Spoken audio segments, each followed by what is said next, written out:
just let us know exactly where you guys are. When you were here the last time, we were having some issues with some of the facilities, children, young folks breaking out, etc. And then the plan, some of the legislation that have passed as it relates to a tiered level. Where are we with many of these items? So, Senator, what we have done is prepared a presentation, and we've prepared that to you all. That was based upon your questions that were submitted, so we kind of just summarize our responses to those questions. And so where we are populations-wise, as of November 17th, the majority of the youth that we supervise are on what we call community-based supervision. That's about 2,000 youth that we supervise in the community. In the secure care facilities, we have about 267 youth, and in our non-secure group home settings, we have about 345 youth. There was a letter that we sent out to judges, and that letter made a lot of news, and we didn't really understand why there was such concern about the letter, because we regularly communicate with our judges to let them know we have youth in detention who need to be placed, and we're rotating youth out of our custody so that we can make room. And so that letter really was more just to say, if you get a bunch of motions asking for release of youth, don't be alarmed, but we want to kind of make space for the children who need to be placed in our custody. Right now, statewide, I have about 50 youth who need to be placed. Of that 50, 30 would be placed in a group home setting, and the other 20 plus would be placed in a secure setting. If you look at Before Yes. you go from that page, we have a question from Senator Mizell. Yes, ma'am. Thank you, Madam Chairman. Could you tell me on the population, the breakdown between male and female? So the males still tend to be the majority of our youth in care. Senator, what I would say is in secure population, that's probably going to be about less than 20% represent females. The majority are males. And are they primarily all at where? Are they kind of scattered or No, ma'am, that's a good question. So yes, ma'am, the majority of the youth female population in our custody, they are at where. So I have 11 girls who are in a secure care facility at where. I have another 6 who are in the residential program. And then I have about 4 to 5 who are off the Ware grounds at the Johnny Gray Jones residential facility, but that is still a facility that is operated by Ware. Okay, so they're all under the facility at Ware in some form or another. Yes, ma'am, that's Okay, correct. okay. That's correct. And we do have, fortunately, the girl population is small, and I'm thankful for that. I do have some girls. I think I have 4 in a group home in New Orleans, and there's one more that may have about 2 to 3. So, but Ware does oversee the majority of our female population. And I'm going to want to get more into that, but just as you're taking us through your information, I just want to understand before you share it with us. Every facility is under the guidance of juvenile justice, whether it's a privately owned or funded by whatever. Yes. But you all set the tone, you all set the standards. Am I right? So with the providers, we have a contract, and so Okay. our oversight is through those contracts, and we monitor those contracts. Okay. Versus the facilities that the state own, yes, I have direct oversight Okay. with those. Okay. Yes, ma'am. Okay. And Thank you. Thank you, thank you, Senator Mizell, Madam Pro Tem. Before we go any further, and I'm going to try to see if I can get this letter to all of you guys, because if the presentation is based upon my letter, Yes, ma'am. then I want to make sure that my colleagues have that information. I did send a letter back to the secretary back in July. and I had 12 questions that I asked him to answer. And so it's my understanding that the 12 questions are being answered in this presentation. Yes, ma'am. Okay. All right, then. I want to make sure that I give that to my colleagues so that they can follow along as well. So I'm going to get someone to get that information for me. But okay, thank you. You may proceed. And if for some reason, Senator Barrow, once we finish, if you feel like we still need to give a little bit more, we definitely want to make sure we answer those questions thoroughly. So the next slide we would have, it's average length of stay. And that was something else that we highlighted in our letter to our juvenile court judges, is that the average length of stay has not had much change. A youth once placed in our custody on average will stay in state's custody for right about 1 year. And so we're monitoring that because we always want to ensure that the young people are only with us as long as they need to be. If you look at the next slide, quarterly admissions. So we have seen an increase on a quarterly basis. So quarterly for the for custody placements, we're right at about 89 for this fourth quarter. On supervision in the field, you would notice that there has been an increase. So for the fourth quarter, we have about 559 youth who have come in to the system to fall under our supervision. The next slide, which is the Office of Juvenile Justice Future State. So this shows where all the facilities are placed within our state. And I would like to kind of take a little time with this one. So Columbia, Swanson, that is the fast track program, and that is a tier 2, tier 3 program. And currently we have 48 youth. We are at capacity with the Columbia facility. Acadiana Bunkie, that is a 72 bed facility, and that is again a tier 2, tier 3 facility. At Acadiana, we've placed a lot of focus on making sure the young people are receiving what they need for college preparation as well as vocational programming. If you drop down to the red box, Acadiana St. Martinville, that is a tier 1 facility, and we also use the St. Martin facility for our in-processing of youth. So when a child leaves a detention center, we want to have somewhere where we can do some assessments before we actually place them in a secure facility. And so St. Martin is the facility that we're currently using for that purpose. And it can house up to 24 youth. If you go back down to the right, Bridge City.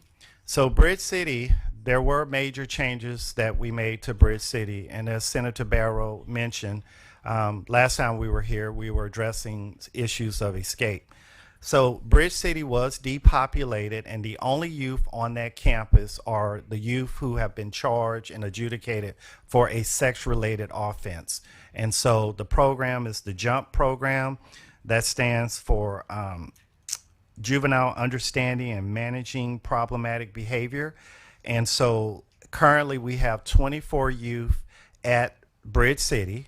We could probably house at least 40 youth, but again, that is only for children who have been adjudicated for a sex-related offense. And the goal is to keep it that way. The young people there, their behavior is not typical of wanting to escape or engage in violent behavior. And so we feel that with the security measures that were put in place statewide, Bridge City is definitely a much safer facility as it stands today. So going back up north, we're going to go to West Feliciana. Now, West Feliciana, yes. So before you go any further, we have a question from Senator Jackson. Yes, ma'am. Thank you. Bridge City, how is that facility? Is it dormitory or is it single room? It is an open dormitory. Okay, so you always know my concern with open dormitories, moving from one in Swanson, and not saying that these juveniles will reoffend, but there's been a lot of publicity regarding rape in juvenile facilities. If we're housing all of those sex offenders, that juvenile sex offenders in an open dormitory style facility, how are we protecting them from, Yes, each ma'am. other's for sexual crimes? That is a good question. And so keep in mind, before we depopulated Bridge City, it was always the sex offender campus. Well, I understand that, but Yes, ma'am. the question has recently arose that, or reports have recently arose that there's a lot of sexual abuse and rape going on in the juvenile facilities. So I want to distinguish ourselves from where, which I know Senator Mizell, you asked about that. So at Bridge City, we are PREA compliant. So we have sufficient staff that's in the dorms with the youth when they're in the dormitories. So at night when they're sleeping, when they're doing their hygiene, we have the staffing level to work those dorms to ensure that we're in compliance with PREA law. Okay, so you know what I'm going to ask you then. At Swanson, we're still not fully staffed enough. We're pulling probation officers and everyone else to try to staff those dorms. There was a juvenile to staff ratio that was alarming. Yes. My understanding was that that was all across Louisiana. In these dormitory style buildings, we had females, one female in with 8 to 9 youth in dormitory styles. What is it looking like in this facility? Yes, ma'am. Perfect question, Senator. So what happened when we took the general population youth off that campus, the staff that would work with that population, we were able to just shift them over. And so now for Bridge City, we have sufficient staff numbers to work that campus. And the goal is to keep it around 42, 50. So how many juveniles are in dorms? Like per dorm, how many juveniles kind of? So for each dorm, it's up to 12 youth per dorm. And so we have 3 dorms. We're not at capacity. Right. Yes, ma'am. So how many on the night shift in that dorm, and in each dorm, how many adults are there? How many staffers? I have 2 staffers per dorm at night in the dorm, but I also have at least 4 to 6 more staff who are roving the campus and doing other duties. And how do juveniles report if there is sexual abuse or rape? How would they go about reporting it? So we have an administrative relief procedure, and so the youth can file a complaint. They can also, all of these children have attorneys, so they can notify their attorney. I have caseworkers who work on that campus. They can report it to the caseworker. For each one of the dorms, we have clearly up and published, if you have a problem, this is what you would do. These young people, they go to court on a regular basis. And so we feel for our campus, PREA compliance is not really an issue. Yeah. How many reports have you had, let's say, in the last year on that campus At the Bridge regarding City sexual campus? abuse or rape? To my knowledge, there was only one incident where it was peer on peer, and that was reported. And so we were able to relocate another youth. And I really believe at this point that youth that we moved off that campus may have been reintegrated back to the community. So, Okay. So but I can get you a more accurate response. and I don't want to divulge the youth name or anything, but did this happen at night? How, if we're properly staffed at night, how did this incident occur? So for PREA compliance, you don't actually have to have a completion of the act. In that case, I believe it was a youth basically coming on to another youth, Okay. and that was the report. Because that's going to be my concern. I know we're going to Swanson later. I've received a lot of grief about you all going to non-dormitory style single rooms. And I've said to everyone, and even parents who are upset, if one of us had a 13-year-old that was being placed in one of these facilities, I just believe you sleep better at night with the single rooms. Because what we've been seeing with physical attacks, sexual attacks across, the juvenile facilities has been alarming. And I know that people think it's more of a prison style, but I think it's more of a protective mechanism for youth, especially those younger youth who found themselves in these facilities. I think is a lot of protection that they can sleep at night without worrying about what happens. Because I tell people that these children still go to school in the morning, Yes. and they're Yes. underperforming in those schools. Yep. And if you have to stay up all night to watch yourself, sleep lightly, it does affect every aspect of your life in that facility. And so I am, slowly becoming more of an advocate for these single room style facilities for the protection of those younger youth who find themselves, unfortunately in those facilities. So just for a point of clarification, I am, and so I'm gonna make the motion today, supportive of Swanson going to, because, a lot of people are complaining, but I don't think they've walked those facilities. I don't think they've had one-on-one with those youth that are out there who's saying, I'm not sleeping at night. Yes, ma'am. I'm not sleeping at night. And that was the general concern at Swanson, Yes, ma'am. at Bridge City, and and our other facilities. Were the youth able to sleep undisturbed at night? And also, my concern became heavily for our constituents who are employed at those facilities. They were constantly under attack at night in the dorms, during the daytime, whenever. And so for me, I know that it looks more like a prison, but for those who are in there, it feels more like safety in the night hours. Yes, ma'am. Thank you. Thank you, Senator. And so that's a perfect segue to talk about the West Feliciana campus, and that is the campus that's on this Angola grounds. Before you move there, Yes, ma'am. we have another question by Senator Mizell. Yes, ma'am. Thank you, Madam Chairman. I was going to hold off, but my Senator Jackson opened the door, and I don't want to get into it at depth, but I want to kind of lay the groundwork that we find out more so we can have a more in-depth conversation about Senator Jackson's concerns were primarily peer on peer. My concerns are staff and juveniles. And the New York Times story just was horrific. And I'd really like to know if you could provide for us the numbers of cases reported, the number of cases prosecuted, and what actions were taken by juvenile justice in response to that, because the numbers and the horror stories of the residents were one thing, but the lack of prosecution were breathtaking. That's fine. And I think we there's got to be some accountability on that. So I know it's not contained today, but I'd like to, with the chairman's approval, to have a further conversation so that we can have some peace of mind that we've addressed it and it's not an ongoing situation.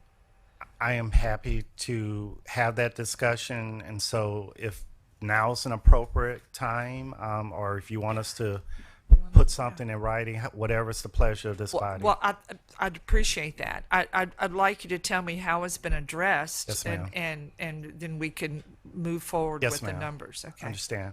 So, Senator, myself, along with Mr. Potan, Deputy Secretary Summers, we went up to where at the direction of the governor. And so before going, we all read the article, and I was horrified by what was contained in that article, and even just some of the responses from the adults working with the children.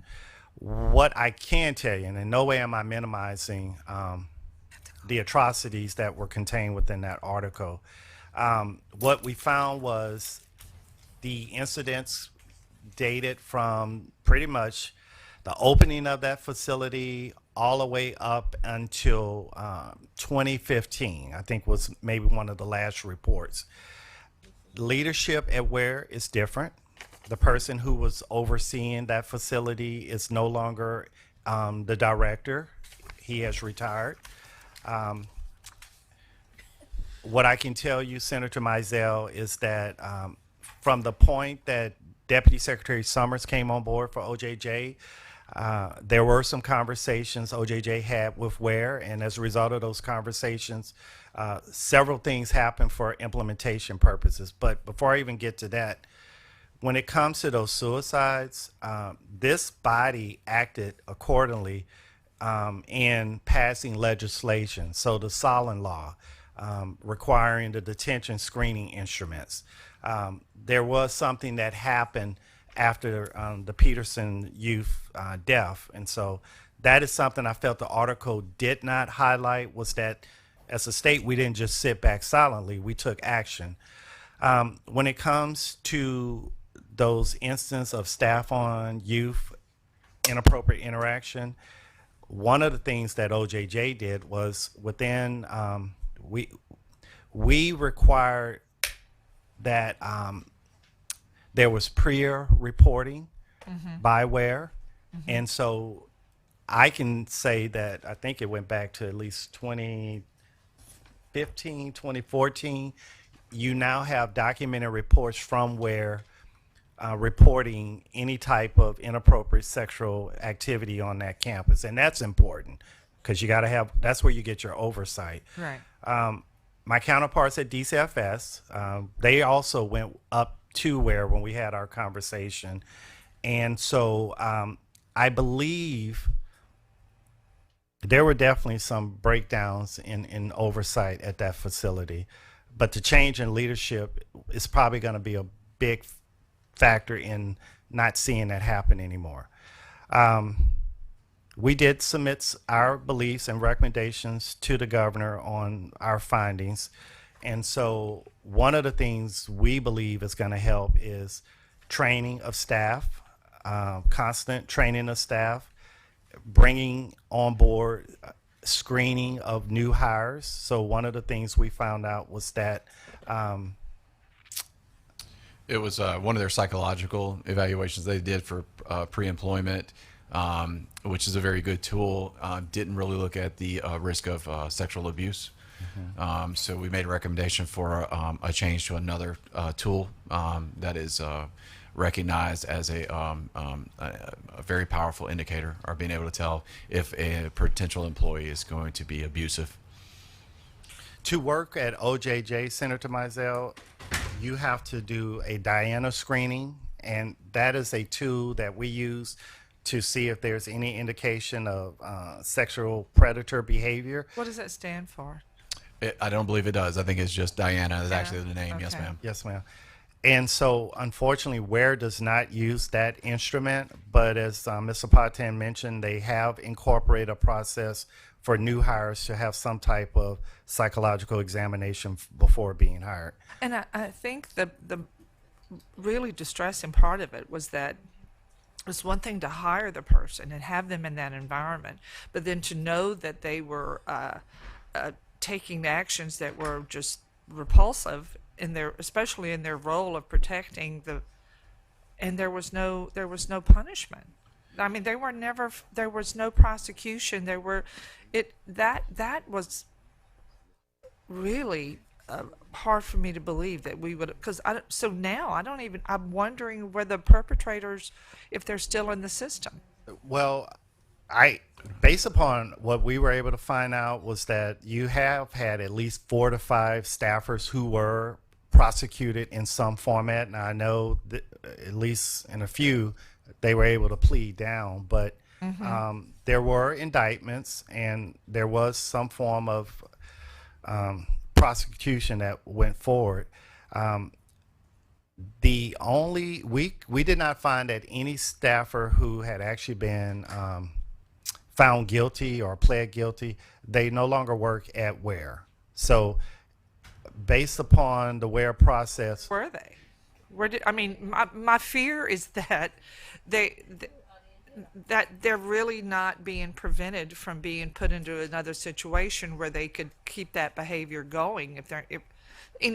I just want some peace of mind about that. no, ma'am, and I think your concerns are valid. So I think when you look at the Louisiana detention standards, especially at the detention facility there located at Ware, there are, if a person is convicted of certain offenses, they are barred from employment at that agency based on licensure requirements. The sexual offense against a minor is going to be one that immediately bars them from employment.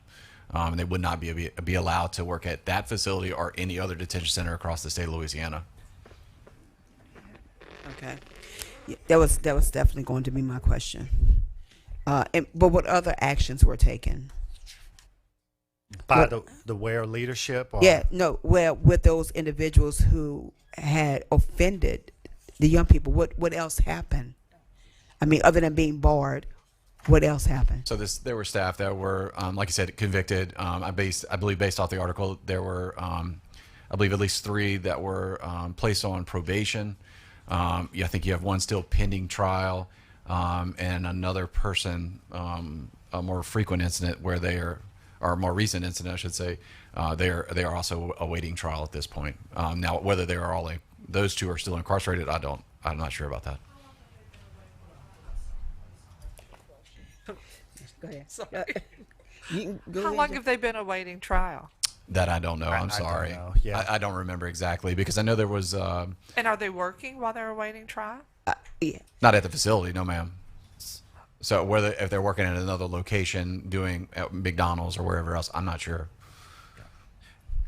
And keep in mind, senators, that again, this is a contractor that we contract with. The local DA, the local sheriff were all involved in these criminal investigations. What we found was once the youth made that report and the matter was turned over to the local law enforcement officials, that piece worked. Now, the abuse that was happening, that was what I believe was the failure. But once it was reported, it does appear that somebody was made aware, because that was our question to our counterparts. Once you became aware that this child was making a complaint, what did you do? And what we were advised is that when a complaint is made, that staffer is put on suspension. They cannot come onto the campus, and they wait until there's a finalization of the criminal matter. Okay, thank you. Thanks. So is there anything that's placed in their file going forward where they are prohibited, or there is something that denotes that they were arrested and there were charges filed or whatever to prevent them from working with children in any arena? So if they're arrested, it goes on their rap sheet, and whenever, as a requirement of employment at a detention facility, you must obtain a criminal background check prior to that person arriving to the facility to start work. So you have to have a cleared background check. As a former manager of a detention center, if we had an individual that had some type of criminal arrest on their rap sheet, we would then send it to licensure for clearance. Licensure would then review it and clear that person for hire at that point. Okay. Senator Jackson. I think you took care of it. That was my concern. I understand, but what if they're not convicted? Like, what if they plead to a misdemeanor? Is their license revoked then? The WARE facility, or The individual who's committed the act. If it depends on the offense that they plead down to. If it's the statute distinguishes which offenses are barred from working in that type of facility. So it would be dependent upon what that plea agreement was. Because if it was pled down to, say, a simple assault, that is not a barred offense. Yeah, but see, that's my concern. To me, if you commit any offense that you have to plead to, and maybe we need to change the licensure requirements on that. This is my thought. If you're working anywhere in the state of Louisiana, for the state of Louisiana, whether it's at a juvenile facility or otherwise, and you commit a crime against a juvenile, we probably need to look at those licensure requirements, because you shouldn't be able to reenter, and you, at the very least, should be put on a no hire list.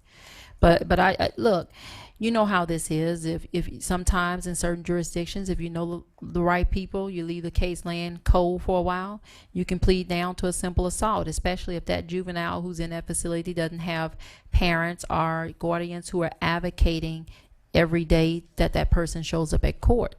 My concern is that you are sometimes allowed to plead down to something else, although the crime that you committed fits aggravated battery, sexual assault, and then you're up right back in a facility, whether state owned or not, working with juveniles. I think that maybe it's time for us to look at those licensure requirements, because my thing is, if you plead guilty to anything in a juvenile facility, you shouldn't be able to re-enter another juvenile facility, nor should you be able to work in a capacity with juveniles, especially if it's something sexual in nature and you plead down to something just to keep you off the sex offender list. Right. So what I You would know? say, And that's, that's my, you know what I mean? Yes, ma'am. That's an issue, and I know that you didn't set those, licensure requirements up, but it may be time to review, or even if we keep it that way, maybe a no hire list with the state. So if we don't touch the licensure requirements, we may need to visit some type of, no hire list that you go on if you plead down to anything and you've worked with in the juvenile facility for the state. So, and that's what I wanted to really distinguish, though, OJJ run facility versus Ware, which is private. Now, for our facilities, our policies, our protocols would prohibit that person from being rehired within our facility, because we have very strict policy on an inappropriate relationship with a youth.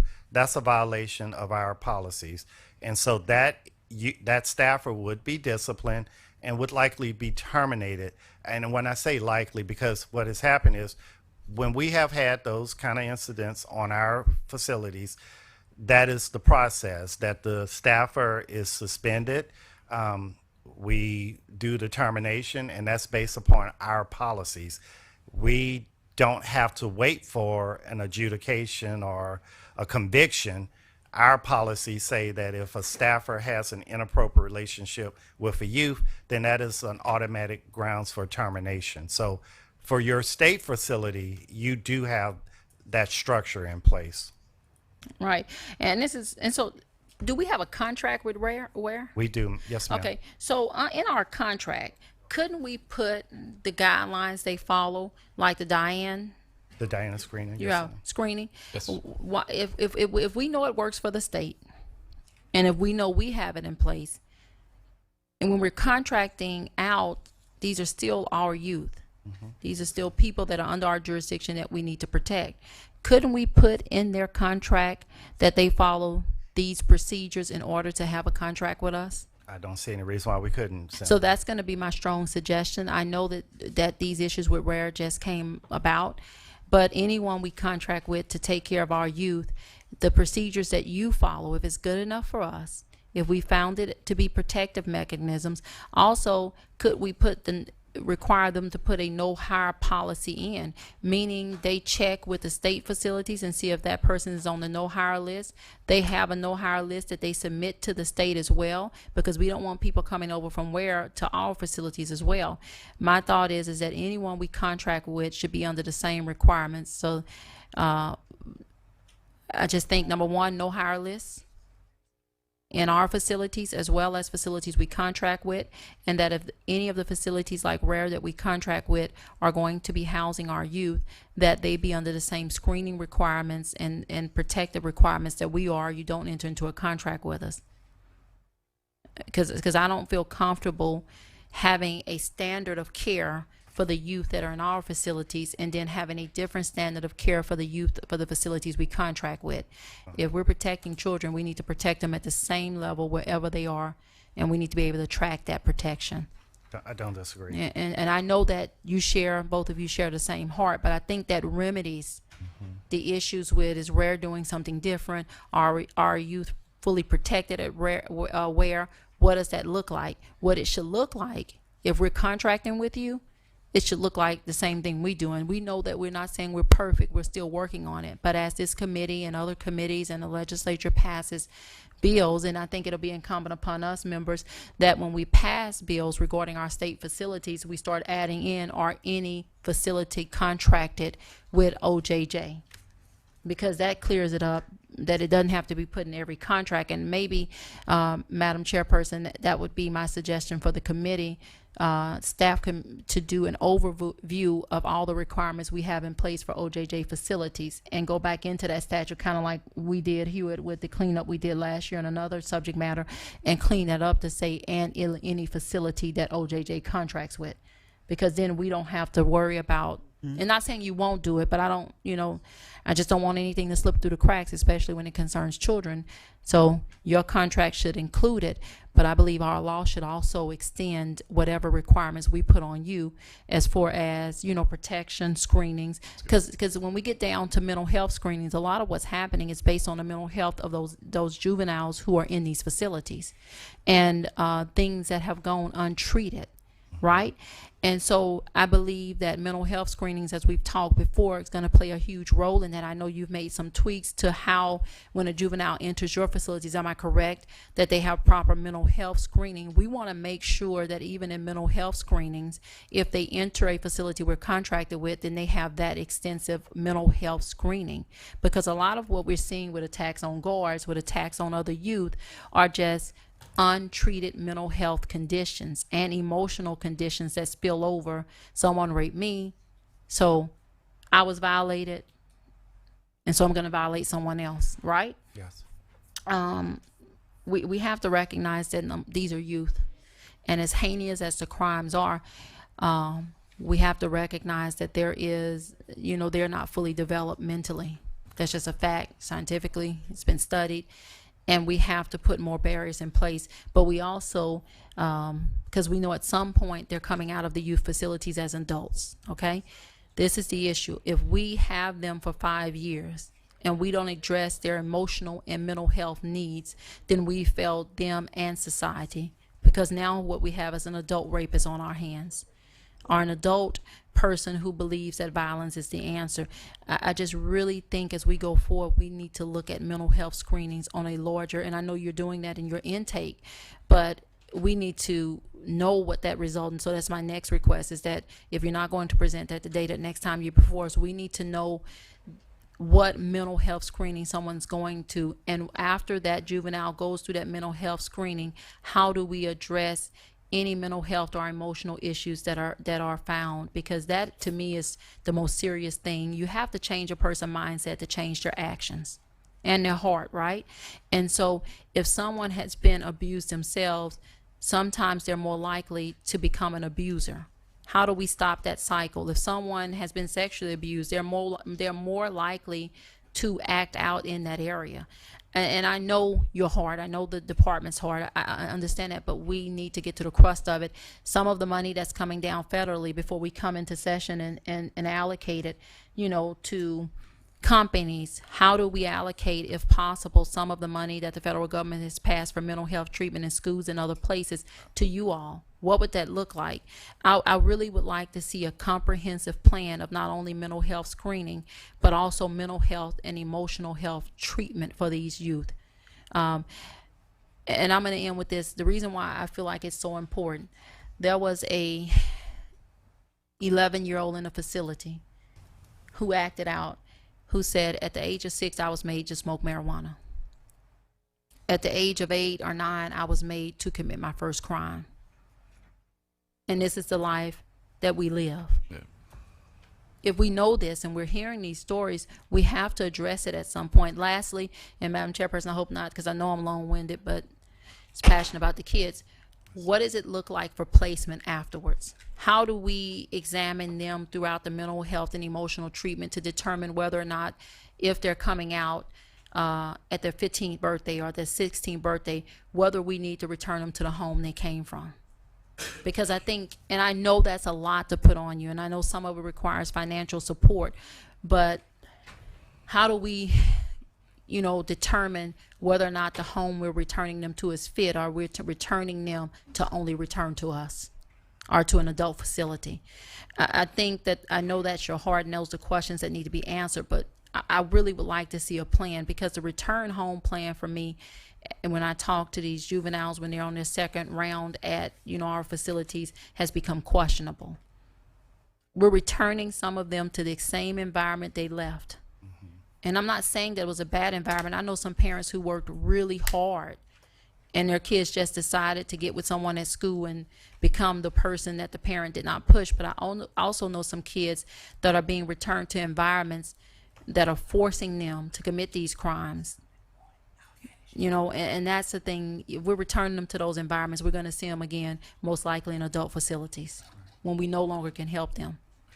So those are, I know I said a lot. I'm sure you guys took notes. Not at all. Those are the things I'm looking to see. So I had to return home plan to that and what it looks like. And whether or not judges can keep some criteria in those return home plans when they're on probation. I know we can. What does that criteria need to be? How do we hold the parent and the child accountable on the return home? You return a child home to a place where they have nothing to eat. Right. You know, we need to know what that home looks like. So, Senator, what we will definitely provide to this body is there is a whole reintegration process, and within the and that's statutory.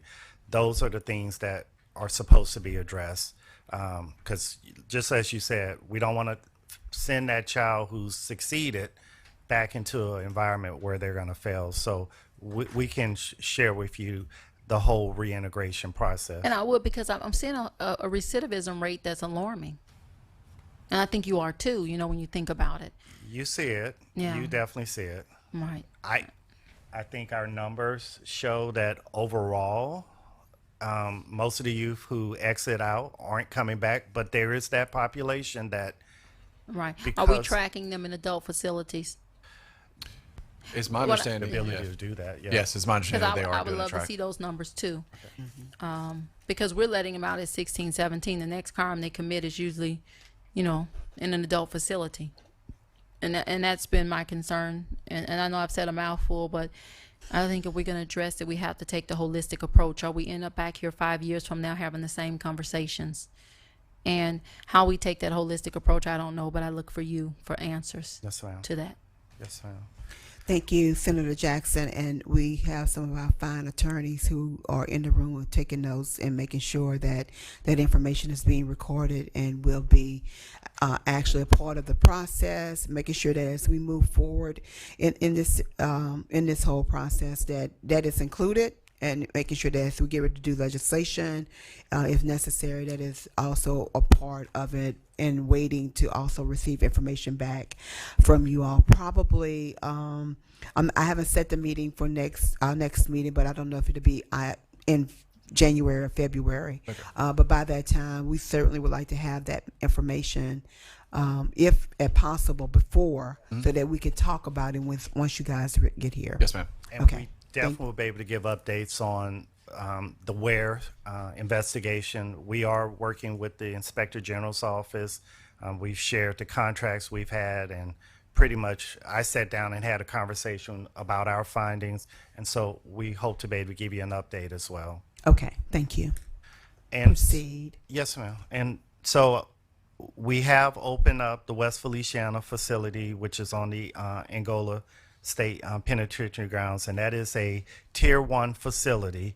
And so we can house up to 24 youth. Currently, we only have, I think we're down to 7, but quite honestly, we may be down to 5. So unfortunately, with some of these youth, especially the older youth, if they continue to commit criminal acts while they're in our custody, that is now an adult crime. And so I do know we had an incident yesterday, and so 2 of the 18-year-olds are being removed, and they will be housed in the local adult jail, and they're going to be prosecuted as adults. That's what we recognize happens with the Tier 1 youth, the more high-risk youth. And so we are able currently to house 8 youth. We're hiring additional staff so we can go to phase 2, because that facility can hold up to 24 youth total. Going back up north, so we're coming to Swanson. And so at the Swanson campus, Senator Jackson, you were talking about the mental health needs.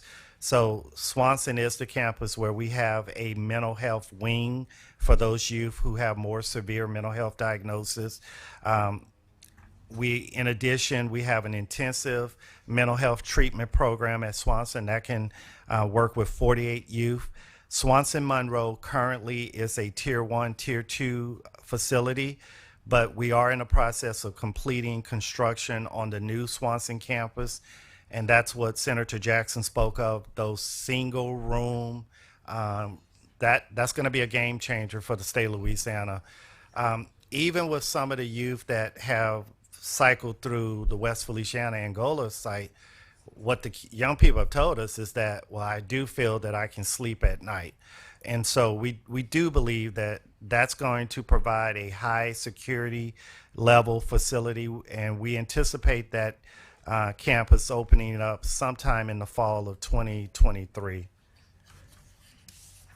So Skip over to. going to what have we done for safety? And so one of the things we've done is on all of our campuses, we have installed, it's called the Valen system. Before you go Yes, any ma'am. further, Senator Jackson has a question. Yes, ma'am. You know, we come around to Swanson, right? Yes, ma'am. Okay, so Swanson is in a residential neighborhood. We had a lot of escapes. That facility is not set to open until fall of Next year. Yes, ma'am. Next year. So are we continuing the contracts with probation officers? Yes, I'm ma'am. hearing they're going to be pulling out, but I want to make sure, because I'm hearing that the probation officers cannot continue at the capacity they are, working 12-hour shifts with us, and then going back and working their jobs. So how are we leveling that out? Because I understand that there's a lot of burnout at our facility in Monroe. Yes, ma'am. So, Senator Jackson, now that we have the Angola site, that gives us an extra resource to remove those youth who we know could potentially engage in either that violent behavior on staff, peers, or escape. So we are in conversation with Secretary LeBlanc. We still have the adult probation and parole and DOC staff at Swanson. The agreement is that they will continue to stay as we build our staffing numbers up at Swanson. And in fact, Senator, I think we're going to have a big job fair November Because 29th. nobody wants to come to Swanson and work. You know, I'm always Yes, ma'am. straightforward about it. Yes, ma'am. You know, the population where we live is Swanson is not just one of those run-to jobs. Yes, ma'am. And then what's still the starting pay at Swanson? So at this point, as a JJS1, so that's the juvenile specialist one, the starting pay is $37,000, but we went in and did some pay enhancement, and so we've shortened the period that individual will be on probation. So in 6 months, they can go from 37 up to 40,000, and in 18 months, they can actually be at 45,000, and that is a position that does not require a college degree. And so we did that pay incentive to actually try to attract more staff. Right. I do want to let you know about data because Mr. Patin and I, we believe in data. So we kept hearing that, oh, you can't hire, you don't have enough people, nobody wants to come and work.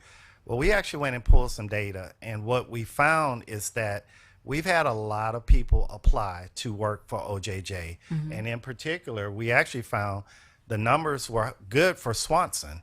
And so what we're working on internally is that we want to improve our onboarding process. So from the time somebody says, I want to work with you, being able to quickly get them onboarded to be able to come and work with us. So are they passing all of your clearance to work? Yes, ma'am. Are we just waiting too long and they find another job? What? In my opinion, that's what I see from the data, that for some of these individuals who are saying, I'm ready to work today, if you wait 30 days to get back with them, they have likely found another job. Yeah. Yeah. So how long does it take to do all of your assessments? I think the complete assessment process is about 7 days. Yeah. When you consider drug screens, criminal background checks, TB test, psychologicals, this is about a 7-day process. 7-day process. So since we left last time, I mean, we realized we got to do something about in hiring more staff. And so we've been working with the commissioner's office. And so we're in the process of creating our own HR department. We found that was a missing piece. And so we'll have an HR director now, 2 HR managers, and several HR specialists. And I feel pretty confident that's going to help speed up the ability to onboard a new hiree. Well, but we're guaranteed right now that probation and parole will stay on board until you're fully staffed at Swanson. That is a guarantee. And so every week we are having conversation, looking at numbers. We have not decreased the presence of adult PNP at the Swanson campus because we know that's a larger campus. And so, yes, ma'am. And I know this is going to be controversial. But I'm going to ask it. Adult PNP now can have mace on our juvenile campus, right? They do carry mace, yes, Okay, ma'am. what about our employees? So we have done some training on the use of chemical agents. Of course, we want to make sure that's being used on a very rare and limited basis. However, we do have staff that's undergoing that training to know how to properly use it and when to use it. Now, I want to make it clear, we still believe in Lamont. We believe in doing de-escalation processes, and chemical agents should only be used if it's a matter of somebody's going to get hurt or you are going to hurt yours. No, I understand that the presence of a chemical agent is usually to deter behavior. Yes, ma'am. The hope is that we deter behavior and never have to use it. Yes, ma'am. But if it's been an effective deterrence for those who are adult P and P, it just, kind of I question whether or not it would be a good deterrence when we pull them out. And that's, my concern and how we approaching that. We don't want anyone maced, but if it's been a great deterrence, we've seen to have very little escapes since the adult P and P have been on campus. And so maybe the question about the mace was very forward, but what else is it that's deterring, this behavior that we were seeing weekly in Swanson? So I think it's a combination of, like you said, chemical spray as a deterrent, but also just physical presence. When you increase the number of staff that's on the campus with these rovers who are the probation and parole officers, we've increased the numbers where when an incident is occurring, we have 4 to 5 staff members that are walking into the room saying, "What's going on?" Well, the kids realize now it's 1 to 7 instead of 1 to 2. So it's a different scenario, and the youth become more compliant, quite frankly. Right. So I think that there is definitely a combination, and with our increased staffing, we will be doing increased training with creating our own, in a sense, probation and parole rover teams. It'll be Right. JJS rover teams, but they would be serving that same purpose. And also recognizing that Swanson will be the new Tier 1 facility. We are in the process of putting together a TAC team. And so that will be a part of that staff level up there that should an event occur, that we have specially trained staff who will be able to go in and tactically work with the youth to de-escalate them.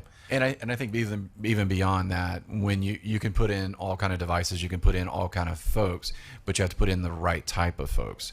One of the things that has been implemented, and it's further down in our report, and I'm kind of skipping ahead a little bit, but we're implementing trust-based relationship training with all of our staff. We're utilizing ACEs, so that way we can figure out what are those traumatic events that are going on, so that way we can really build a relationship, find out what's going on, so that way when I walk into the room, a young man looks at me and says, "You're a friend.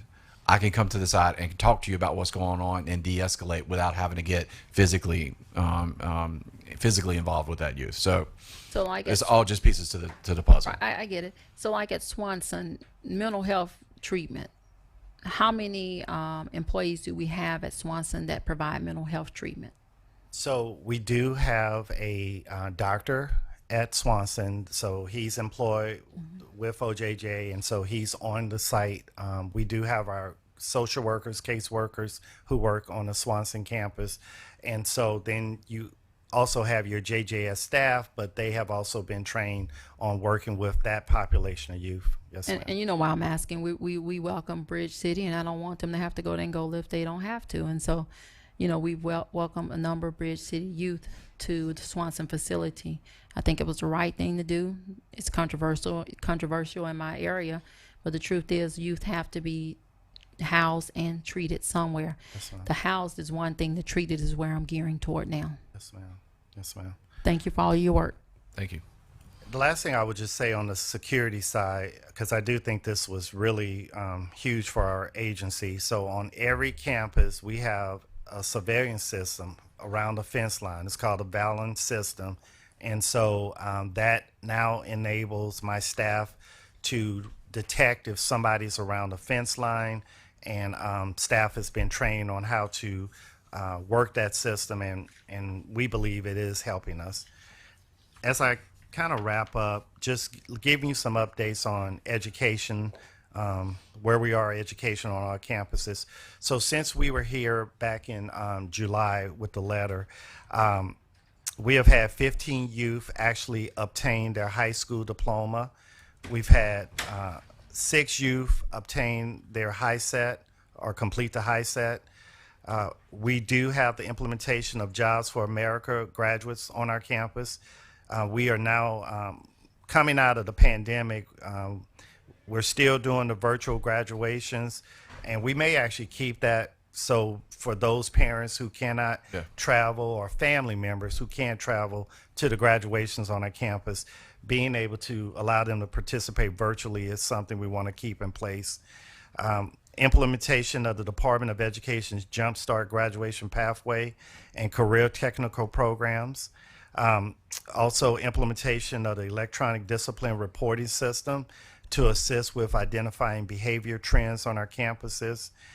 Vocational skills is something that we believe is important for those youth who may not choose to go to college. And so we are partnered with the Bossier Community College, Fletcher Community College, and we have a future partnership with Louisiana Technical College in Alexandria, because we want to have a full complement of educational services to our youth. Something that Deputy Secretary Summers did first when he got there was he brought in a new head of our education department, as well as a special educational teacher. We do believe that we are seeing some positive results of this focus on the education. And so one of our campuses actually was able to go from an F rating up to a C rating. And what I always try to emphasize to the public is the children who come to us, as we all know, they have all forms of trauma, all forms of abuse that they are trying to overcome, and we're putting them in a classroom setting and putting the expectation that they are learning. I believe that the things we're doing on our campuses is starting to show those positive results. So we're very proud of the fact that the Riverside School, which is at Bridge City, again, went from an F rating up to a C rating. The Southside Swanson campus, we are very close to also being at a higher rating. And so we believe that these are improvements that we're making on our campus. I know that there was an education report put out by the Louisiana Center for Children's Rights. And so we are working in partnership with that center. I don't dispute some of the findings in that report, and we're working collaboratively to make sure that we as a agency can make sure our children are having all their educational needs met. So in closing, what I would say, Senator Barrow, when we were before you in July, yes, we were looking at the Jetson grounds as a possible placement for youth. We have moved away from that, so that proposal of opening the winter wing, with the opening of Angola, those youth were able to be transferred to that site. We did make those improvements to the winter wing, and so I know you had some questions about that. We spent probably right a little bit under $1 million to refurbish the winter wing, and currently the plan would be, Senator, that only if we had to do some type of emergency evacuation, at least we have a refurbished building that we could move children safely to.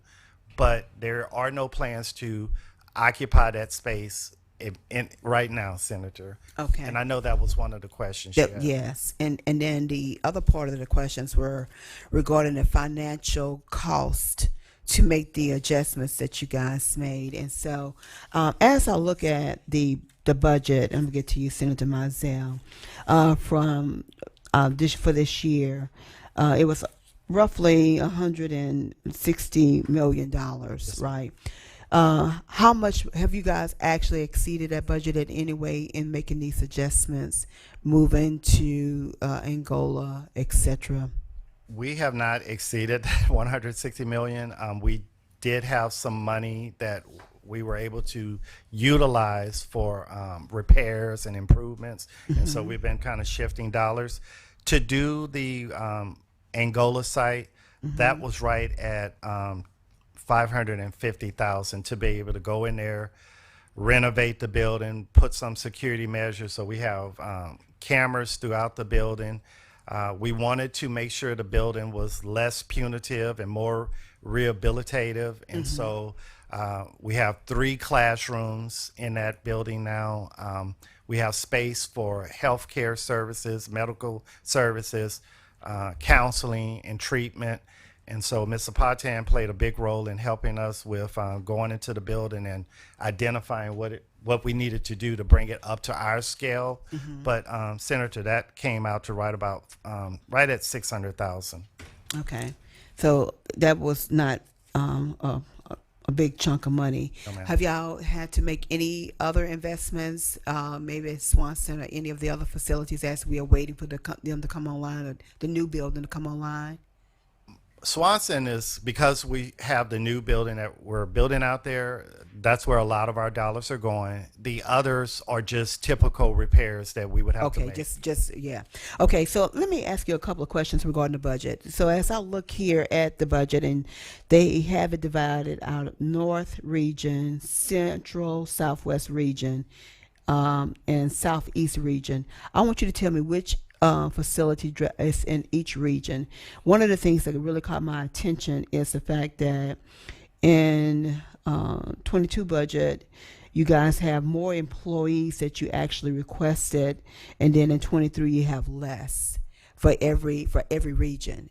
And I would like to know the rationale behind that, as we know how great the need is, and how many employees do you actually have hired. And I don't know if you have that information offhand, but if not, I'd like to have that information. I can get you, because I want to get you an exact number, because I will definitely say we have a lot of unfilled positions. And so we're utilizing some of those positions to create a HR department. But when it comes to the frontline staff, How many? to fill the HR department, Yes. Senator, that's only like maybe 10 10. positions. Yes, ma'am. Okay. Because I see that one thing that I noticed is that in administration, you had 45 that you had requested last year, but this year you had 48. That was the only place where there was actually extra or additional requests, but for everything else, it was less. So tell me this: what facilities fall within the northern region? So that's going to be the Swanson Monroe facility and also the Swanson Columbia facility. Okay. Tell me Central, Southwest. So Central is going to be Acadiana Bonke, and then we also have the Acadiana St. Martinville facility. Okay. And then Southeast. And so Southeast, you have the West Feliciana, which is on the grounds of Angola, as well as the Bridge City campus down in Jefferson. And that is a good point. At the time of this budget, West Feliciana, Angola was not in the picture. So we definitely will have a need for more positions, because that wasn't originally factored in our budget. So as you guys are preparing the budget for the governor, that's due in November, right? Yes, ma'am. It's due. So you guys have to submit that by the end of the month. Yes, ma'am. Okay. And at this point, do you know what the ask is now for the budget for the upcoming year? My undersecretary is not with me, so I can definitely get that information to you, ma'am. Okay. Yes, I like to have that information as well, so I can look at that comparatively. As it relates to the work that you guys do in the when you actually are integrating the families back to their family, when you're integrating the children back to their families, What other agencies do you guys work with? So a lot of times we will tap into wraparound providers. And so we definitely partner with LDH for those services. I have probation and parole staff, and so of course the youth will have a a parole staffer that will work with them, and we really start tapping into the community resources to support the family. Which could mean what? I mean, just House. agencies that. So, because I'm looking at the contract services amount, which actually went up as well, is 39 million, and I would like to know some of the contracts that you guys actually have and with whom. Yes, ma'am. I can get you that information. Okay. Okay. Oh, Senator Mizell, I'm sorry. Oh, that's all right. On a different track. Yes, ma'am. I really appreciate the information about the education, and I mean, I just see this. You know, if we look at it from a different way, we have a tremendous opportunity to change the track that these kids are on. Yep. And when you said 15 youth have obtained a high school diploma, what's the time frame that those 15 youth? What time period are you talking about? So these are likely older youth who have been with us, and so those achievements they probably were with us, say, 18 months, and within that period they were able to continue to work their schooling to either graduate or get the high set. So they start and finish within your oversight. Yes, ma'am. Yes, So ma'am. what happens when a young person is there, and maybe they'll get started and they leave? Is there a process that follows through on that and gives it the? Yep. Tell me about that. And that was the report that the Center for Children's Rights issued, that where I feel we can make some improvement is reintegrating that youth back to their home school and making sure that they're not behind when they return back. It's a huge hurdle that you're talking about. But I because, think it's mean, one we they're gotta not achieve. likely to have been in school. Are most of these kids currently in school before they go right to? I would think that they would have been on a truancy list, whatever that means. I mean, I would say what we tend to see, Senator Mizell, is that the average youth that's placed in our custody, they're probably 2 grades behind academically. And so it is a challenge because you're trying to catch them up to where they need to be. And then, as you said, now we're integrating you back to the community.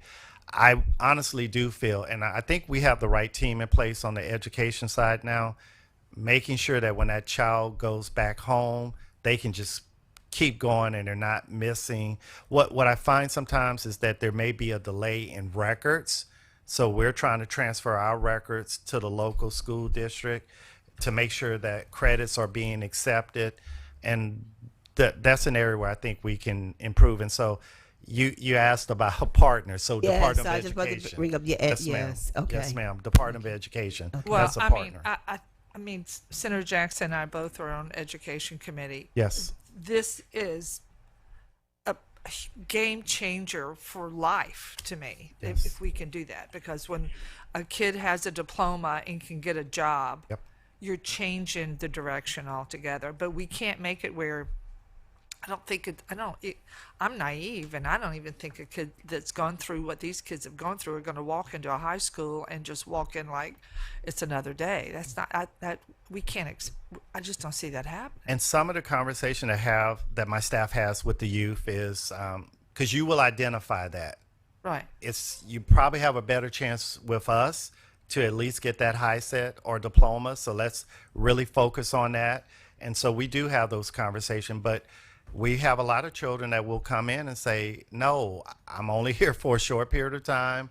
I want to graduate. So just keep me where I am. So when I go home, I'm not going to be behind. But can't we incentivize them? And Yes, I mean, ma'am. there's ways that we put a greater value on the long term than. Yes, ma'am. And anyway, There- I'd like to continue this conversation Yes, ma'am. on that. Yeah. Okay. Thank you. Thank you, Madam Pro Tem. I would like to say thank you to you and Mr. Curtis and Mr. Patan for your work, and to the secretary in his absence. Certainly, I do believe that you guys have the right heart for this job and that you're committed to it. The thing that I guess makes me very sad is that some of these children, they start off behind the eight ball. They are born into situations that they did not ask for, could not control. And I think Senator Jackson gave a great illustration about the young man who started off. I mean, his start was very wrong, and it was very tough. It could be very tough for him to come out of that situation. But you guys become, to me, the stopgate that can actually change their entire life, giving them some sense of hope, because many of these young people have lost hope. They don't see no way out, and the folks that they depended on and was supposed to be able to trust have let them down. And so I want to thank you for what you're doing, but I tell you, we still have a lot of work to do. Again, Senator Jackson brought up a lot of issues. She and Senator Mizell, especially from the article that came forth in terms of some internal things that you guys can actually do, but then there are going to be some things that we need to do as well. And so I'm expecting that. So again, I would like to know about the budgetary issues. And the report that you guys will be submitting to the governor for the budget. If I can have that prior to, I would like to really have that before you submit it. Yes, ma'am. Yeah. Okay. All right. Well, thank y'all so very much. Are there any other comments? Oh, no, ma'am. Thank you. Okay. Ma'am, thank you. Thank you so very much.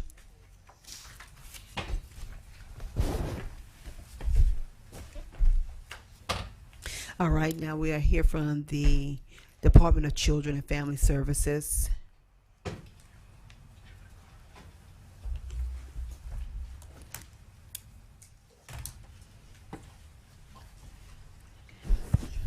We have our new secretary at the table, new interim secretary. Good afternoon. How you doing? You introduce yourself just for the record. Absolutely. Yes, ma'am. Senator Bear, my name is Terry Ricks. I'm the Deputy Secretary, Acting Secretary for the Department of Children and Family Services. All right. So, Madam Interim Secretary, let me just first kind of start off with saying we welcome you. We know you. You've been serving in the Deputy Assistant Secretary role for some time. And after the resignation of the Secretary, you were next in line Yes, ma'am. to receive the mantle. As many of you may see, I do have the photos of the two babies here, which I am going to maintain and keeping because they both lived in my district.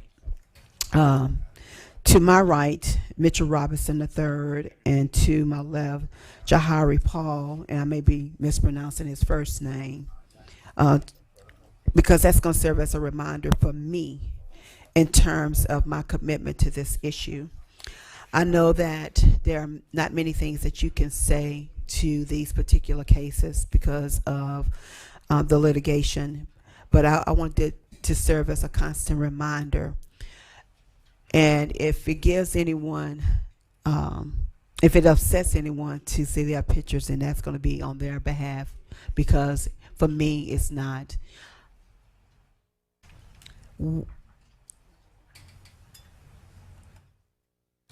Those babies did not ask to be in the situation that they were in.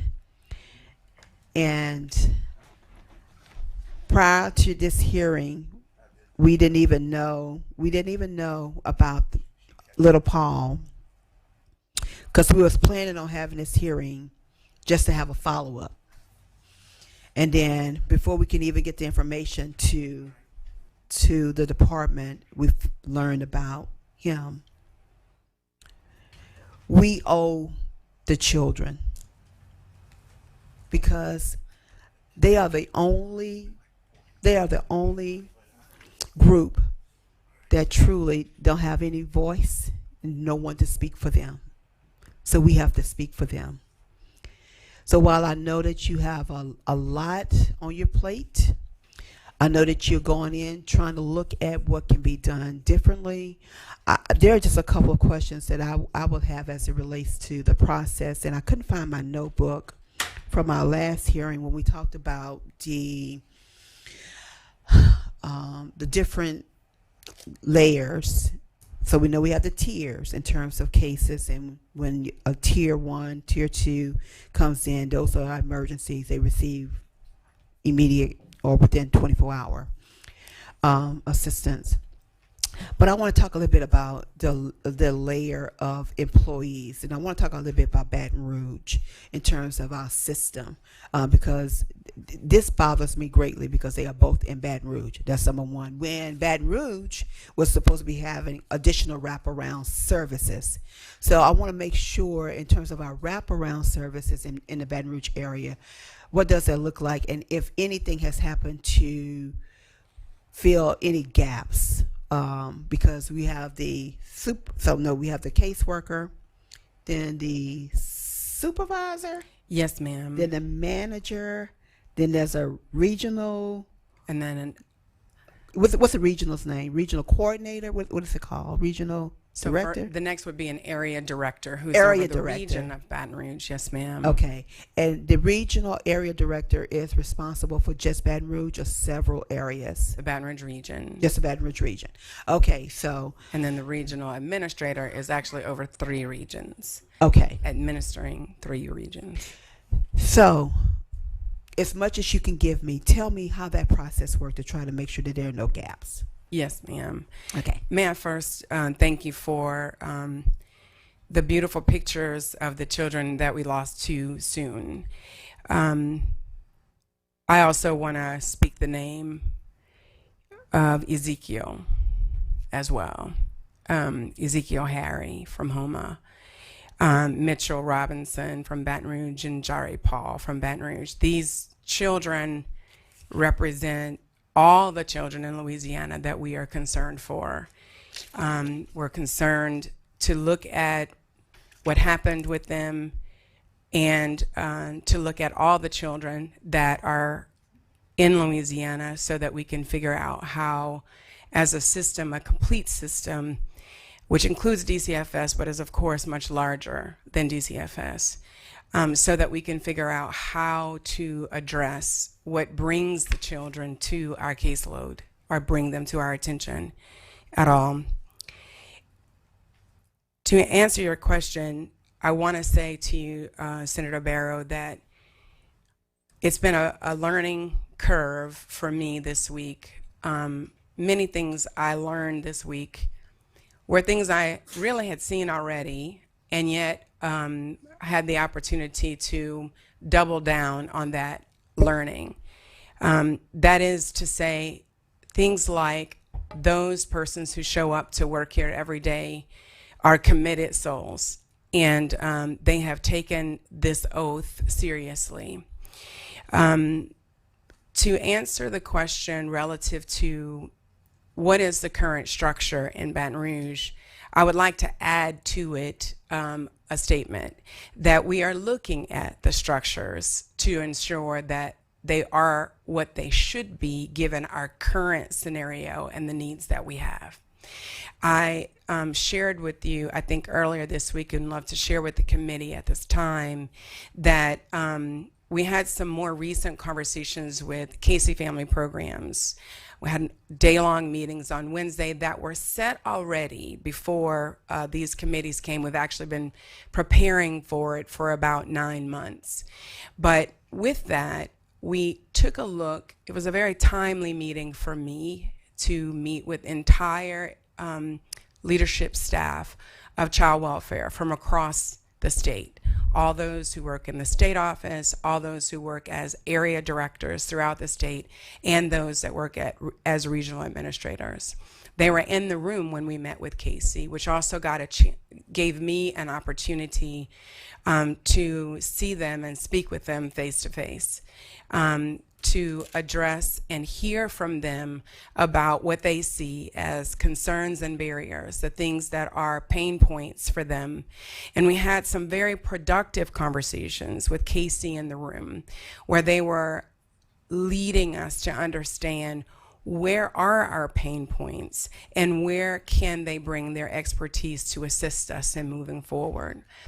In that conversation, there was a specific group that was set up to talk, and I happened to be in this particular group for this exercise where we were talking about the structure of the agency, how we hire, who we hire, how we retain, and what efforts we currently have going on to addressing the pain points that we've identified, and whether or not it's enough, or some of even the 7 strategies that we have identified, have we made sure to remove something that we should not be working on while we start working on something new. That being said, what has happened in Baton Rouge is we talked about sort of the line of supervision for a caseworker. And you had that right. A caseworker reports to a supervisor, who reports to a manager, who reports to the area director. But there are other support roles in the office. And what we have installed in Baton Rouge to assist us with some of the things that have come up has taken some good time arm wrestling with civil service, and they have been super supportive. But we have added, for example, someone to assist the area director with the administrative responsibilities of the office. When we liken back to a time where I was the undersecretary of this department under Governor Blanco, where we did have, of course, more personnel spots, we were using them in various ways that we have not been in the last 15 years or so, based on the fact that we've had less TO spots available to us. So adding back in someone to assist the area director with the many administrative responsibilities so that the AD, as we call them, can actually be more focused on the practice of child welfare, as opposed to how many people have taken all of the training required by civil service or by the Office of Risk Management, or have we finalize all of the paperwork to switch someone who was hired into a job appointment into a permanent TO position. Those things are super important, but they do take away from the focus of child welfare practice. That was new. The other thing that has recently been added to Baton Rouge is a case assigner position. We did not have that in our recent structure, so that there is one person responsible for receiving the cases from our centralized intake, which is a centralized unit that receives the calls and receives those reports that are made by what we call the portal, an online manner. When was the case assigner added? Within the last few weeks. Prior to or after?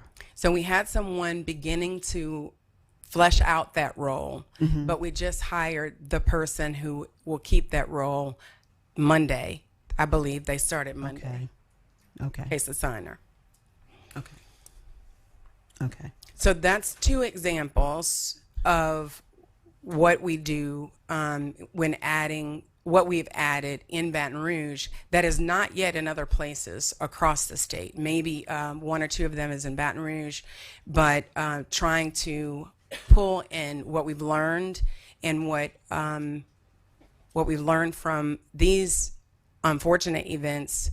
And we've also, of course, had what we call the rapid response team that has come in from around the state.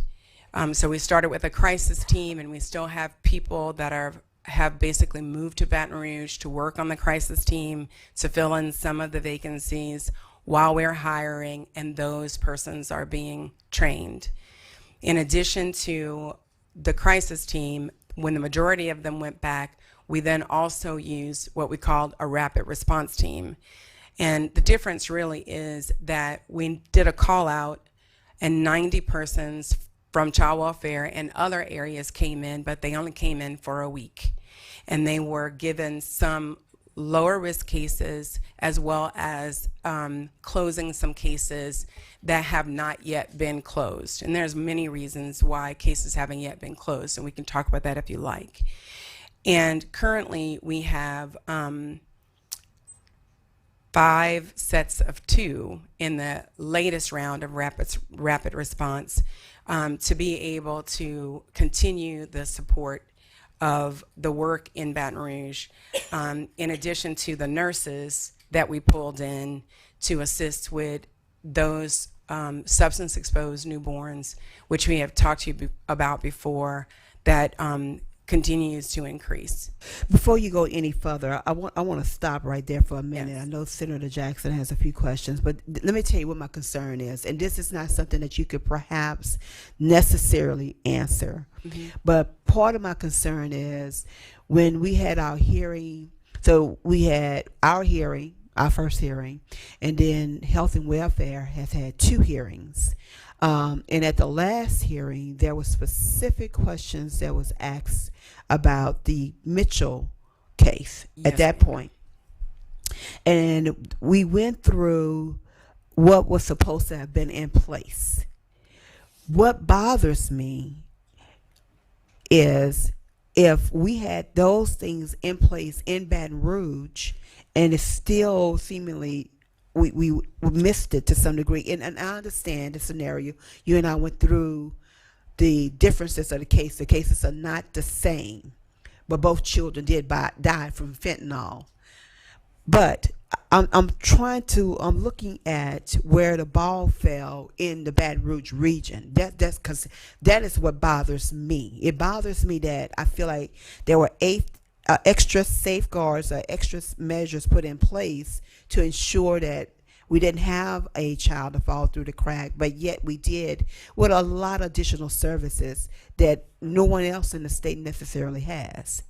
So thank you, and it's the perfect question, and it is what the X that we're solving for, and we didn't have the case assigner at the time. However, what I do want to say is that the other thing that happened coming from this hearing soon after Mitchell's death, we met here, we talked about, we put a lot of things in case, including a change in policy, right? And so I had to have the staff write this up for me so that I might say it right. And sometimes that glasses work and sometimes they don't. I think I just have dry eyes. The last time we appeared in the committee, we presented a policy change involving children aged 0 to 3. Subsequent to that, there was an increase of 26% of new cases from August to September. While many of the cases rose to a level where investigation was warranted, many didn't. We're in the process of evaluating the policy change now and working with mandated reporters to help them better understand which cases they are required to report under this policy. Now, to answer your question, the other thing that changed is more cases came in. And so we are dealing with the same 24 hours that everybody has. And with all the people that are in, there were more, even more cases that were triggered. And so when the process of reassigning went through a manager, not the case assigner. That's the new part. And it was about to happen to move, and our time ran out. The baby's time ran out. There is no excuse. That is the X we're solving for. This is the change that we made. Now, for me, the increase in cases of the 26%, what that says to me, Is that just in Baton Rouge or across the state? this one, I believe, was in the Baton Rouge area. But I'll let Mona tell me. This is what I want to say, though. I want you to help me. We all need to figure this out. How in the world are this many newborns being exposed to drugs. This is where I am requesting that we all have some new conversations about the number of kids. It also tells me that how pervasive drugs are, how the whole system needs to be right-sized to tackle the growing problem, how we need to move to figuring out why mothers and fathers are choosing drugs. They need treatment. They need other ways of coping with problems they're facing. They need resources to lessen the problems that they face that push them to drugs. We need opportunities that lead to basic needs being met and communities that thrive.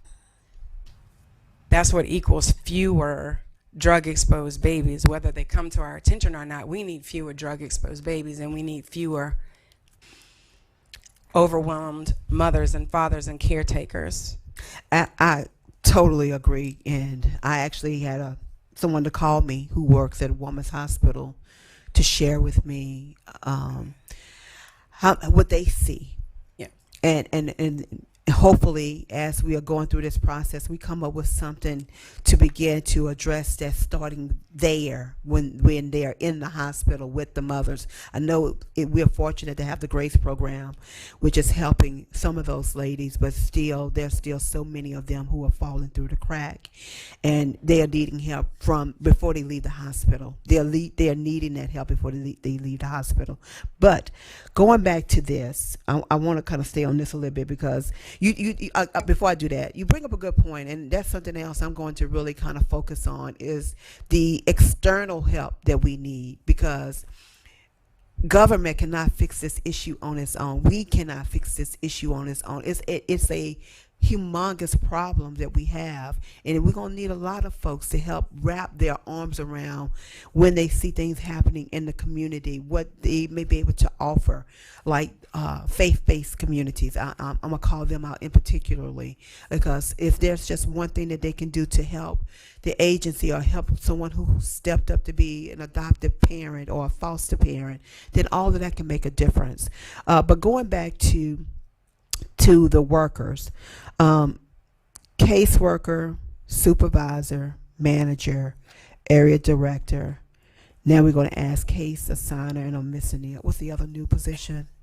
This is the administrative. We call it, I think, an assistant AD, but Okay. basically she does administrative work. Okay. Now, So- the other parts that we're working on is bringing a multidisciplinary teams together, right? And so the nurses are helping as a part of a multidisciplinary team, right, that goes out and checks on the mother. That's also decreases the defensiveness of the mother, right, of the child, of that family, that you have a nurse coming to check on you as opposed to CPI, right? But then it also brings about the work that we're doing at the Family Justice Center to be co-housed with law enforcement, and both the deputies on the child welfare side spent time on the road this week and last week in these statewide meetings with law enforcement, and deputy assistant have been spending time with hospitals, and to be a part of the solution. If we can tweak a little bit here, a little bit there, it's going to make a bigger difference if we find the right levers that are making the worst difference. And in this particular situation, in solving for X, we believe that not the new caseworkers, and we've been talking about this, we've had over 700 people over the past few weeks show up for jobs at DCFS. So Yes, notwithstanding how difficult it has been in the public, there's still these hearts that still want to be a part of the solution. Now, the 55 to 60% of those were coming to work on the other side of the house at family support, and we have a greater number of opportunities there, but that's a lot of people who are wanting to step forward. What happens when you first step forward, though, is that you're gonna have to have a lot of training. And Senator Barry, you gave me information about how potent fentanyl is a few weeks ago when we talk about the residue. What could the residue do? That brought up for me making sure that, do we have safety in our employees when they're going into these homes where there might be drugs, so that they're not accidentally touching something that could hurt them. That's something that we need to address. The fear associated with coming on to this job is important for us to address, right? When we as a world, a nation, a state looked around and realized that COVID was impacting everybody, we reluctantly or not decided that there was something that everybody needed to do, mandated or not mandated, where we're going to wear gloves, or we're going to put on our masks, or we were going to get. So our eyes have been open. We moved back to some normalcy, and I'm not getting into a public health issue, but I think that we have this other public health issue, and we all have to open up our eyes to figure out how can we help. So we need to fix the infrastructure within DCFS and shore it up so that we have enough people and that the positions are clear. This is another thing that came up, making sure that everybody knows exactly what they're supposed to do. And I think one of the best things that came out of the KC meeting was that those in the field and those in programs were telling us, this is what I see and this is their ideas. And that was incredible, because we do go through that process where we add new things and we don't necessarily realize that we need to take something out. Because prescribing everything is not useful.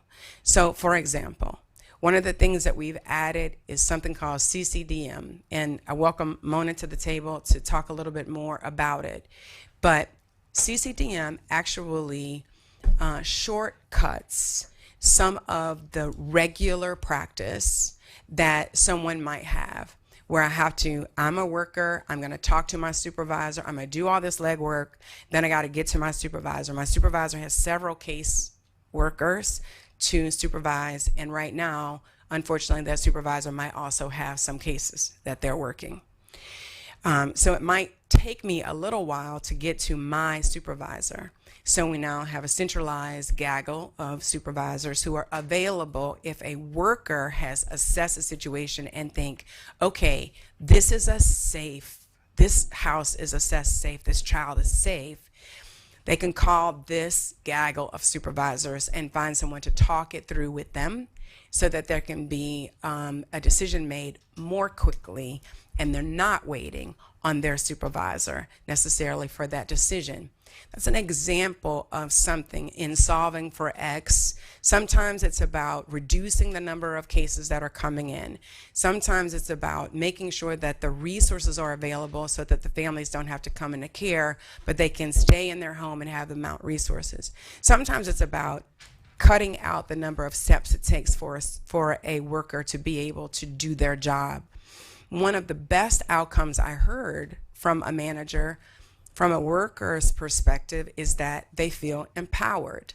I have gone in, I have done an assessment, I have the ability to call somebody immediately and close that case so that I can, with a good heart and a good mind, move on to the next one. And it speaks to how prescribed a lot of our processes are, where the workers are, waiting and they can't move until they get to their supervisor, who could be oversubscribed at that time. Before she does, because I'm going back to this, so let me make my question a little bit more clear. So the people that we have here in line for Baton Rouge, the Baton Rouge area alone, so I believe that the case was under a supervisor, which should have then been to a manager and also an area director. So I know the supervisor is gone because she quit. Yes. That was part of the process. Are any of those people still there? That's because I believe in this. Everything rises and falls on leadership. Yes, So ma'am. consequently, because at the time the secretary was Secretary Walters, the buck stops with her. But I'm trying to get to, and this is what I want to know. This is the absolute question I want to know for the Baton Rouge area, because Yes, Baton ma'am. Rouge is receiving a lot of help and support Do we still have the same structure? Not necessarily, because you just told me about one thing that we've added, but do we still have the same people in place We have where some we of the same people that have come failed? in to help, Okay. but the AD position is currently open, and we are looking for someone. We think we have a candidate for that. We've already had some interviews, and we think that there may be an opportunity to set 2 ADs in there because of just how big it is. But those are things that we're having some conversations about. The RA position is recently opened up, and we are actually having interviews soon to put a new RA there. I have looked around, and one of the assessments that we have done is that all the ADs and all the RAs across the state probably could retire already or would be walking out soon. And so that also gives us an opportunity to take those who have that level of experience that can be used in many different places and then get fresh water in the area for people who may be tired, who may need a break, who may need to move to another area so that they can use their experience while we bring fresh perspective, fresh leadership, and then we also reset the culture in an office. We've got several tools that we're using right now to reset culture, and Mona and the other deputies, and I say Mona, she's sitting right here. We have 4 deputies right now working in child welfare. And the assistant secretary, Dr. Hodnett, who has decided to retire, will stay on as a WAE in 2023, and that's very good because she's got a lot of information that she will be able to and experience to keep as we need her to, and we're grateful for that. But several of all the deputies are working towards making sure that working with Casey and outside of Casey, because we've been working with Casey for a long time, but this is a new approach of working with Casey, that we will be able to identify an actual strategy that is not just immediate and it's not just short term, but it is long term. And so working specifically with Ms. Evelyn Jenkins, who couldn't be here today, as the chief deputy, she has been working specifically looking at our plans going forward with so many people being able to retire. I heard you very loud and clearly. You answered that. You did a very good job in answering that question. And so I hear you. So I know some people have been moved, sounds like. Because at the end of the day, if we keep allowing what has been, we will keep getting what we've always gotten. That's correct. And so I'm glad to hear that. I'm glad to know that there's been some changes in that arena, so that I would feel a little bit more comfortable in knowing that, because previously that did not work, even with all the safeguards and measures that we had in place. I do believe this with my whole heart. There are a lot. I believe that more than 90% of the people that work in that office are committed to that job. I honestly believe that they don't do it for the pay because it's not enough money. They do it because they are committed to definitely to the welfare of and the well-being of children and families. I believe that, but we still have an element where sometimes people just become burnt out, overworked, or just sometimes just a little bit lethargic because you've been there too long. Maybe so. Yes, ma'am. So I'm gonna go to Senator Jackson, and we'll allow you, Miss Michelle, after she asks her questions, to present. Thank Jackson. you. Good morning, Madam Secretary. I want to echo this. Any call made for our immediate past secretary to relieve herself of the position was not a call of, and I want to say that publicly, out of any nefarious or ugliness. It was based on the current events that are happening. Whether when you're in leadership, your hands are on the incident or not, after so many incidents, it becomes apparent that new leadership, is needed. But I do want to thank her for her years of service. I knew her heart for this job and all that she did for this department, and I don't want that to go unnoticed, as she has, resigned this position. I don't think the resignation was a failure of heart or what she was attempting to do, but at some point, some that work under you have a continuous practice, and unfortunately, it comes and the buck stops with leadership. But she did give many years of service and very passionate service to the children of Louisiana. Just came to a point that some that were working under her, as we're seeing, were not doing their part. It's Thank you, Senator unfortunate, Jackson. but when we accept leadership roles, we are also responsible for those who work under us. But I don't think that it reflected on her and her heart and her hard work. Sometimes I tend to call it some ugly cancer that hits your organization. And after that, regardless of how strong you stand in leadership, there are those who will not get back in line with the purpose and the goal and what your heart is in leadership. And so I understand and understood her heart and still do. I think it's a great loss to Louisiana. But however, moving on is necessary when these incidents have occurred. But I did not want that to go unnoticed, her many years of service to this organization. And sometimes people leave because they do something wrong. But sometimes leaders leave because those in the organization continue not to follow leadership. This is a case where she did nothing wrong in and of herself, but there were just those who, I guess, decided, maybe because of burnout or whatever, not to follow the leadership's plan. And I wanted that to not go unacknowledged today. So with that being said, there is still an issue at hand. Yes, ma'am. That issue has reoccurred despite how many times this agency has hit the news, despite how many times that news has been of deaths to children, rape to children. I've come down for this interim committee more than I've come down for any other interim committee besides joint budget, which meets monthly, sometimes bi-monthly. And there is a growing concern for this department because you take care of our most vulnerable children who can't speak for themselves. And I still hadn't figured out the breakdown. I thought we left here with a really good plan in our last meeting. And I didn't realize that plan wasn't fully implemented until Monday. Because I think you just testified that someone was hired this Monday to... Yes, ma'am. Okay, and what was that position? The case assigner. Okay, so tell me about the case assigner. Is that case assigner responsible for every office across the state? So I'm gonna punt a little bit over here to Mona, who actually is the deputy assistant secretary over the field, all of Louisiana. Yes. Mona. Hey, Mona Michele, Deputy Assistant Secretary of Child Welfare Programs and Field Operations. So the case assigner role is something originally that started in New Orleans several months ago, probably close to a year ago.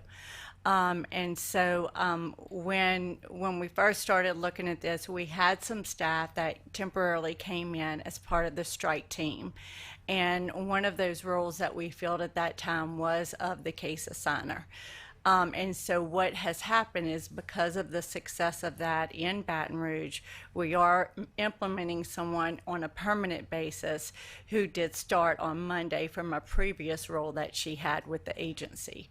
It is part of the case assigner is part of a larger model that we're implementing as part of the 7 strategies, which is a child protection model.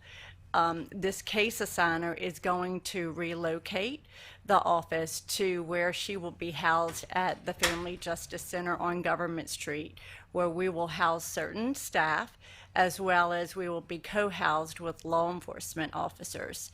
This person, the case assigner, will not just assign cases, but will also have a closer eye given her experience of, wait, this case may be a good case to identify for that may need a CAC. So let me flag this one. This one is maybe a more referral to law enforcement and we need to do a joint investigation. Let's pull that together. So it's more not just making sure the cases are assigned, but also really taking a closer look at those cases. So would she assign every case that comes in? In Baton Rouge, yes, except for, so this is a Baton Rouge position, and it is looking at, but it's the East Baton Rouge Parish. Then we are requesting How many positions. TOs do you have open? And I don't mean to interrupt you. How many TOs do you have remaining open right now for this budget year? Oh, I just pulled it up. 411. Wait a second. I have a narrative about this. Let me pull it real quick. So right now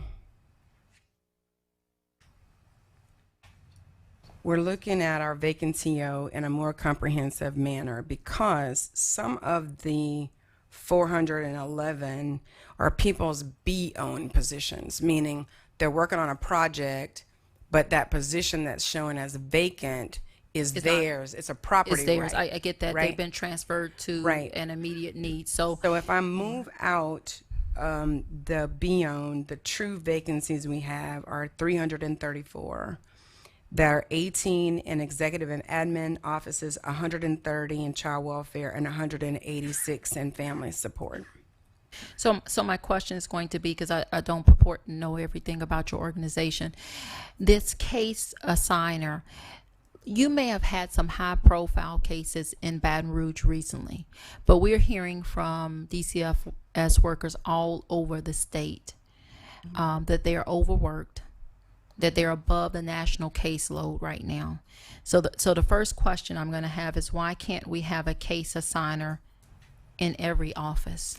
Actually, that is part of the budget request, is that there is one for every single region, including, another part of that is going to be, and moving forward, another part of that is, you talked about our staff being overworked. One thing that we also want to implement is we have a position called a team specialist. And that is somewhat of a caseworker assistant who does those paraprofessional activities for staff. We are looking to implement one of those in every single unit across the state to That's support called? the staff. That's called a teaming specialist. Okay, let's go back to case assigners. You said that's a part of your budget request, but we have respectfully some positions open.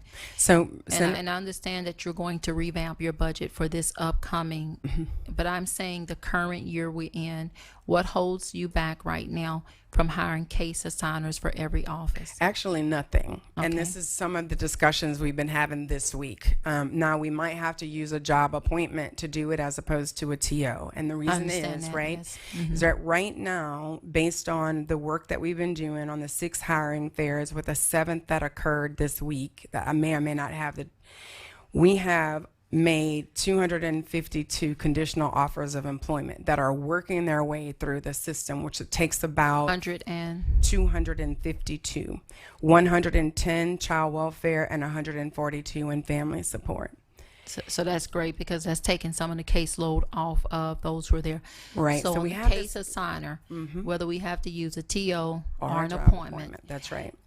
my request is that we don't wait till the next budgetary year. Mine too. Right, thank you. Thank you. That we get that made done. that this week to make sure that everybody who was in the room on Wednesday understood that you can use a job appointment to get to the structure that you need. With all deliberate speed. With all deliberate speed, which includes speed dial for Byron Decato at civil service, where we have to, because the process, it takes a little while to add a new thing in a new region.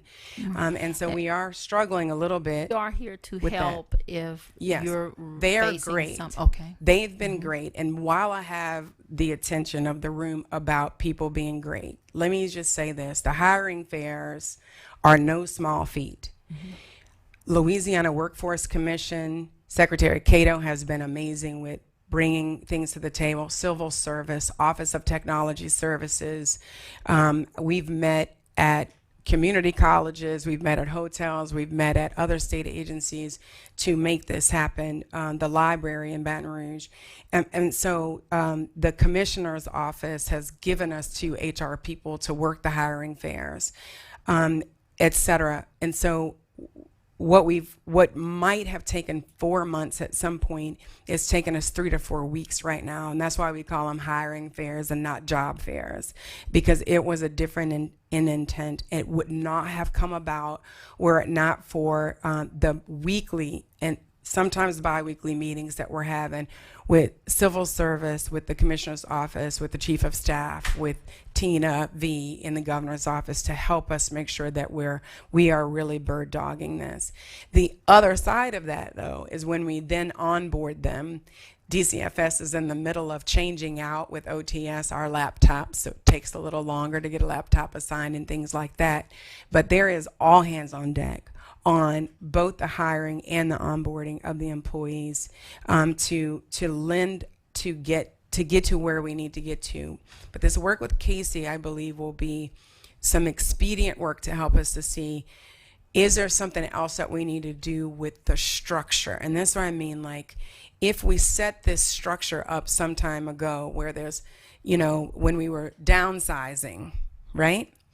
Worker, supervisor, right on up, and then we got rid of admin, and we, after a while, we rolled out, there's very few persons that are helping with transportation and the admin side.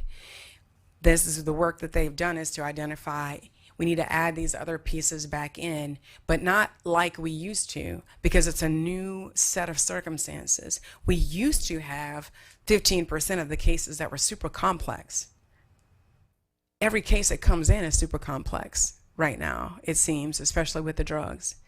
And so the Casey work, along with all of the leaders, and is going to help us to determine, is there a new best practice that's out there? Yes, go ahead. Honor, so you're going to take care of that at the each regional office, right?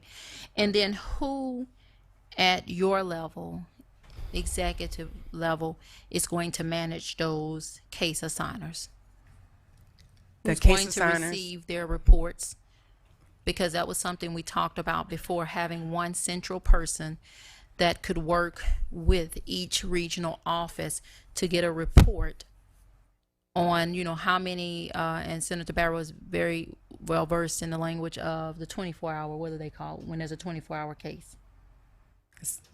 Tier one cases. Tier two. So how do we now, who do we have, once you hire those case assigners at each regional office, who's going to receive their daily report on tier one, tier two? Because see, the buck, and we've learned that with the last secretary, is going to stop at the executive level. So I think we really need some communication between those, daily communication between us case assigners and someone in your office, whether you have to create that position or not, because we're losing children. And we need to look at that. And I know that everyone sitting behind you and everyone else is overworked. So to put it on someone who's currently there probably would be insufficient, because we call you over here during session several times, right? And your executive team comes with you.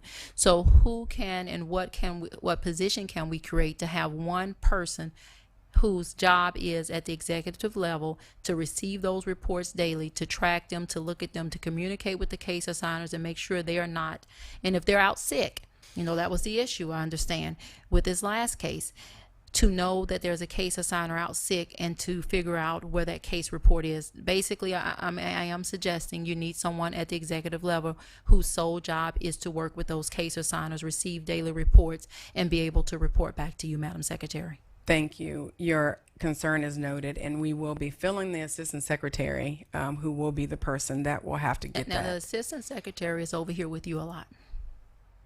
Session. Yes, ma'am. And so, and just that's the proceed. deputy. That would be Mona's job to Right. make sure that we got that. But listen, But when the buck I stops, think that Yep. nobody, because I'm going to revisit this. Yes, Everyone ma'am. that you're naming is called over here several times during session. yes, ma'am. And so my suggestion is that we hire someone who solely works with those case assigners. And if they hand a thorough report to you and your secretaries and your undersecretary, your deputy secretary, so you know what's going on. Everyone I'm looking at here, jobs are full. And I think we keep putting Band-Aids where stitches should be. Thank you. We keep putting new responsibilities on employees who are extremely already busy. But tracking of cases seems to be a major issue.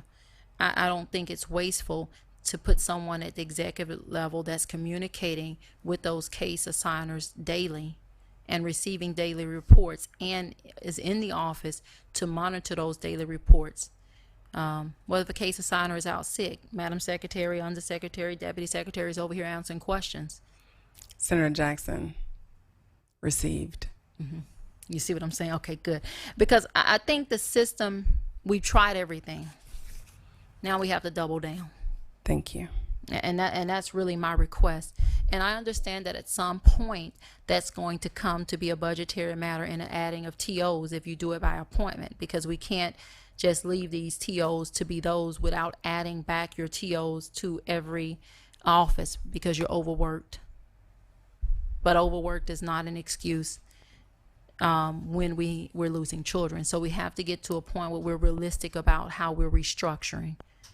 And that's my only ask. And I know you say, well, we come to the legislature, and I'm going to go back to this because no, seriously, and you guys have not properly funded us at times, and we haven't, and we have some responsibility, and we can't sit here today and act like the responsibility falls just on the department.